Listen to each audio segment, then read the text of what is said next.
Hello, नमस्कार, आदाब, सत श्री अकाल और अस्सलाम वालेकुम। मैं हूं मोहम्मद अहमद काज़मी, लेकर आया हूं आपका पसंदीदा कार्यक्रम नज़र दुनिया पर। मिडिल ईस्ट से दो बड़ी खबरें हैं जो आज आप तक पहुंचा रहा हूं। एक तरफ लेबनान में सरकार विरोधी प्रोटेस्ट्स के दौरान वहां के प्रधानमंत्री साद हरीरी ने इस्तीफ़ा दे दिया है, और दूसरी तरफ इराक की राजधानी बगदाद और वहां के मजहबी शहर करबला में प्रोटेस्ट ख़तरनाक रुख इख्तियार कर चुके हैं। वहां से दर्जनों लोगों के मारे जाने की खबर है। खबर में आगे बढ़ने से पहले आपसे गुजारिश है कि अगर आप यूट्यूब पर देख रहे हैं तो सब्सक्राइब कर लें, और अगर फेसबुक पर देख रहे हैं तो हमारा पेज फॉलो कर लें और लाइक करना ना भूलें, ताकि आपको हमारी आने वाली वीडियो की खबर सही वक्त पर मिल सके। और अगर आपको हमारी खबर अच्छी लगे तो व्हाट्सएप ग्रुप, फेसबुक, इंस्टाग्राम और ट्विटर अकाउंट पर ज़रूर शेयर कर लें, ताकि ज़्यादा से ज़्यादा लोगों तक ये खबर पहुंच सके। लेबनान के अलमनार टीवी चैनल के मुताबिक मंगलवार को शाम टेलीविज़न पर देश को संबोधित करते हुए प्रधानमंत्री साद हरीरी ने कहा कि वे वहां के राष्ट्रपति भवन बबाड़ा पैलेस में राष्ट्रपति मिशेल एओन को अपना इस्तीफ़ा सौंपेंगे। उन्होंने कहा कि मैं लोगों के सड़कों पर उतरने के जवाब में इस सरकार का इस्तीफ़ा सौंपने के लिए बाबड़ा पैलेस जा रहा हूं। उन्होंने कहा कि सियासत के सभी हिस्सेदारों के लिए आज हमारी जिम्मेदारी ये है कि लेबनान की रक्षा और अर्थव्यवस्था को कैसे बढ़ाया जाए। ये एक सीरियस मौका है जो खोना नहीं चाहिए, और मैं अपना इस्तीफ़ा राष्ट्रपति और सभी लेबनान के लोगों के सामने रखता हूं। उन्होंने आगे कहा कि हालात आते और जाते हैं, जो अहम है वो मुल्क की इज्जत और सुरक्षा है। कोई भी अपने देश से बड़ा नहीं है। प्रधानमंत्री साद हरीरी ने देश में प्रदर्शन शुरू होने के बाद ये दूसरी बार टीवी पर प्रोटेस्टर्स को संबोधित किया है। उन्होंने कहा कि मैंने देश को खतरों से बचाने की हमेशा कोशिश की है, लेकिन हालात अब बंद गली में पहुंच गए हैं। साद हरीरी को पहली बार दिसंबर 2016 में मुल्क का प्राइम मिनिस्टर बनाया गया था। उन्हें नवंबर 2017 में सऊदी अरब के दौरे के दौरान कथित रूप से कैदी बना लिया गया था, और उन्होंने अपने इस्तीफे का ऐलान कर दिया था। उनका रियाद एयरपोर्ट पर पहुंचते ही मोबाइल फ़ोन ले लिया गया था और किसी को भी कांटेक्ट करने की इजाज़त नहीं थी। बाद में उन्हें सऊदी अरब से छुड़ाकर फ्रांस के राष्ट्रपति इमैनुअल मैक्रों पेरिस ले गए थे, और बाद में उन्होंने वतन वापस पहुंचकर अपना इस्तीफ़ा वापस ले लिया था। आपको इससे अंदाज़ हो गया होगा कि सऊदी अरब वहां कितनी कोशिश करता है अपना असर बढ़ाने की। मई 2018 के पार्लियामेंट चुनाव के बाद साद हरीरी को एक बार फिर मंत्रिमंडल बनाने के लिए कहा गया था, और 17 महीने के बाद उन्होंने इस्तीफ़ा देने का ऐलान किया है। लेबनान में 17 अक्टूबर से सरकार की इकोनॉमिक पॉलिसीज़ और बुरी माशी हालत यानी माली हालत के खिलाफ प्रोटेस्ट प्रदर्शन किए जा रहे हैं। इस बीच ईरान के विदेश मंत्रालय के स्पोक्सपर्सन सैयद अब्बास मूसवी ने लेबनान के प्रधानमंत्री के इस्तीफे और वहां के हालात के बारे में कहा है कि लेबनान की सभी पार्टियों और अहम हस्तियों के बीच एकता की ज़रूरत है। उन्होंने उम्मीद जाहिर की है कि लेबनान की जनता और राष्ट्र इस अहम और संवेदनशील यानी सेंसिटिव टाइम को कामयाब और आपसी तालमेल से पीछे छोड़ेंगे। उन्होंने लेबनान की स्थिरता पर जोर देते हुए कहा कि ईरान लेबनान की सुरक्षा और स्थिरता यानी सेफ्टी और सिक्योरिटी और लोगों की जायज़ मांगों को पूरा करने के लिए वहां सभी लोगों, दलों और अहम हस्तियों की एकता पर जोर देता है। आपको याद दिला दूं कि हिजबुल्लाह के प्रमुख हसन नसरुल्लाह ने 26 अक्टूबर को दिए गए अपने भाषण में जनता की ज़रूरी मांगें पूरी करने पर जोर देने के साथ ही चेतावनी दी थी कि विदेशी ताकतों को साजिश रचने का मौका ना दिया जाए। उन्होंने कहा कि सरकार ने जो वादे किए हैं वो खोखले वादे नहीं हैं, लेकिन साथ ही ये भी बता दिया कि कुछ ताकतें हालात को देखकर अपना बदला लेने की कोशिश में लगी हुई हैं। नसरुल्लाह के इस स्पीच के बाद उनकी सपोर्ट में कई शहरों में प्रदर्शन हुए।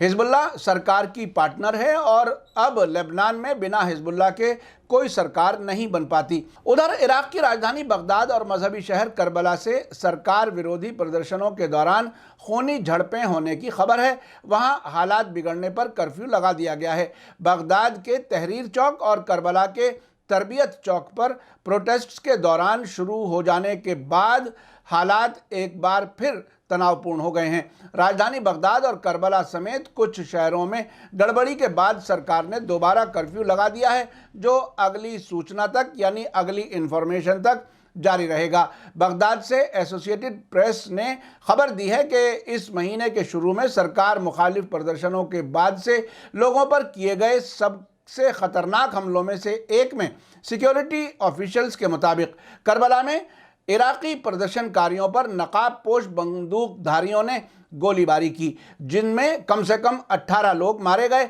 और सैकड़ों जख्मी हो गए। अब से पहले भी इराकी सरकार ने बताया है कि अरबईन से पहले होने वाले प्रोटेस्ट के दौरान जिन लोगों ने प्रोटेस्टर्स पर गोलियां चलाई थीं वो अमेरिका और इजराइल के एजेंट थे, जिन्हें गिरफ्तार कर लिया गया है। अब करबला से नकाबपोश बंदूकधारियों की बात सामने आई है।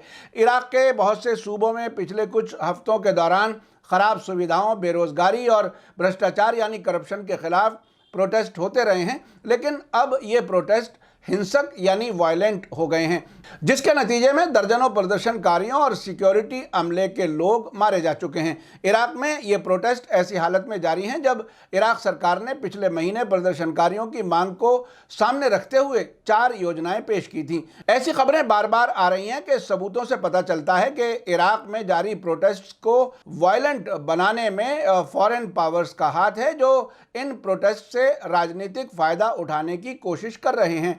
कहा जा रहा है कि इराक में प्रदर्शनों से मुताल्लिक सोशल मीडिया पर जारी होने वाले 80% मैसेज सऊदी लोगों या सोशल मीडिया प्लेटफॉर्म के जरिए भेजे गए हैं। मौजूदा हालात में इराक के राजनीतिक एक्सपर्ट्स का कहना है कि अगर मुल्क के अंदर के गुटों को जो इराक को इंस्टेबल करना चाहते हैं अंदर से मदद नहीं मिल रही होती तो इराक में हो रहे ये प्रोटेस्ट अपने रास्ते से नहीं भटकते। कुछ विदेशी ताकतें भी इराक में राजनीतिक अस्थिरता यानी पॉलिटिकल इंस्टेबिलिटी पैदा करने की कोशिश कर रही हैं। इराक में सुधार का प्रोसेस काफ़ी पहले से शुरू हो चुका है और टकराव सुधार पर नहीं है, बल्कि विदेशी ताकतें इराक में अपने कुछ राजनीतिक मकसद हासिल करना चाहती हैं। इराक में जारी क्राइसिस की गहरी स्टडी के बाद एक्सपर्ट्स का कहना है कि इराक में हालिया दिनों में इजराइल के खिलाफ प्रतिरोध के मोर्चे यानी रेजिस्टेंट फ्रंट के सपोर्ट में अहम रोल अदा किया है, जिसमें सबसे अहम सीरिया इराक सीमा के अलबु कमाल और अल कायम पास को खुलवाना है, जिससे बाहरी ताकतें बहुत ज़्यादा गुस्से में हैं। इस रास्ते के खुल जाने से ईरान से लेबनान तक पहुंचने का रास्ता साफ हो गया है और कोई भी देश अमेरिका के इशारे पर चलने वाला नहीं है, बल्कि कुछ लोगों ने यहां तक कहा था कि बीजिंग से बेरूत तक पहुंचने का रास्ता साफ हो गया है। इराकी एक्सपर्ट्स का कहना है कि इलाके और इराक में अमेरिका की मौजूदगी की कुछ अहम वजह है और इन्हीं की वजह से इराक में अस्थिरता यानी इंस्टेबिलिटी पैदा की जा रही है। ये सब गड़बड़ी अमेरिका की मोनोपोली वाली सियासत की खिदमत के लिए है। इसी बीच एसोसिएटेड प्रेस के कासिम अब्दुल जहरा और जोसेफ क्रास ने बुधवार को बगदाद से रिपोर्ट दी है, जो बहुत ही दिलचस्प है और इससे जाहिर होता है कि ईरान का इराक सरकार में किस हद तक असर है। रिपोर्ट के मुताबिक इराक में सरकार विरोधी प्रदर्शन होने के दूसरे ही दिन ईरानी जनरल कासिम सुलेमानी ने देर रात बगदाद में उड़ान भरी और एक हेलीकॉप्टर में बैठकर भारी किलेबंदी वाले ग्रीन जोन में पहुंचे, जहां उन्होंने बड़े अफसरों की बैठक की अध्यक्षता करके इराक के सीनियर सिक्योरिटी ऑफिशियल्स के एक ग्रुप को चौंका दिया। आमतौर से ऐसी मीटिंग को prime minister Adil Abdul Mehdi preside करते हैं।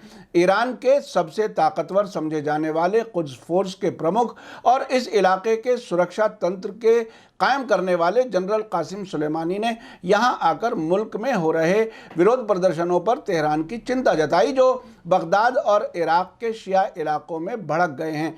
इन प्रोटेस्ट में इराक में ईरान की कथित मुदाखलत के खिलाफ भी आवाज़ें उठाई गई हैं। इराक और लेबनान में विरोध प्रदर्शन कुछ लोकल प्रॉब्लम्स की वजह से हैं और ख़ासतौर से वहाँ के राजनेताओं के खिलाफ हो रहे हैं, एसोसिएटेड प्रेस के मुताबिक। लेकिन ये प्रोटेस्ट ईरान के लिए भी एक चुनौती पेश करते हैं, जो दोनों सरकारों के साथ साथ इन देशों में ताकतवर आर्म्ड ग्रुप्स को भी सपोर्ट करता है। ईरानी कमांडर सुलेमानी ने बगदाद में हुई इस सीक्रेट बैठक पर चर्चा करने के लिए नाम ना छापने की शर्त पर बैठक की जानकारी रखने वाले 2 सीनियर ऑफिशियल्स के मुताबिक सुलेमानी ने कहा कि हम ईरान में विरोध प्रदर्शनों से निपटना जानते हैं, ये ईरान में हुआ और हमने इसे कंट्रोल में कर लिया। सुलेमानी के बगदाद दौरे के अगले ही दिन इराक में प्रोटेस्टर्स और सिक्योरिटी फोर्सेस के बीच झड़पें और ज़्यादा वायलेंट हो गईं, जिसमें मरने वालों की तादाद 100 से ज़्यादा पहुंच गई।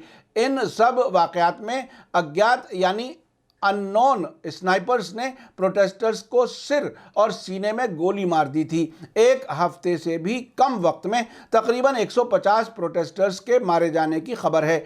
इन अनजान स्नाइपर्स को ही इराक की हुकूमत ने विदेशी एजेंट कहा है और कई लोगों की गिरफ्तारी भी हुई है। आपको याद होगा 2018 और इस साल 2019 के शुरू में ईरान में भी महंगाई और करप्शन के खिलाफ प्रोटेस्ट हुए थे, जो बाद में सरकार के खिलाफ बदल गए थे। मेरा समझना है कि अमेरिका और इजराइल और उनके दोस्त मुल्क सिर्फ उन मुल्कों में प्रोटेस्ट कराने में पूरी तरह साजिश कर रहे हैं जहां ईरान का कुछ असर है और अमेरिका की मर्जी की हुकूमतें नहीं हैं। ईरान, इराक और लेबनान में प्रोटेस्ट तो यही जाहिर करते हैं। अभी तक इलाके के अमेरिका के दोस्त मुल्कों Saudi Arab, United Arab Emirates, Kuwait, Oman, Jordan वगैरह में प्रोटेस्ट नहीं हो रहे हैं। ये इस बात का साफ इशारा है। इसी के साथ मुझे दीजिए इजाज़त। मेरा कार्यक्रम कैसा लगा कमेंट्स में ज़रूर लिखें। थैंक यू, धन्यवाद, शुक्रिया। जय भारत, जय हिंद।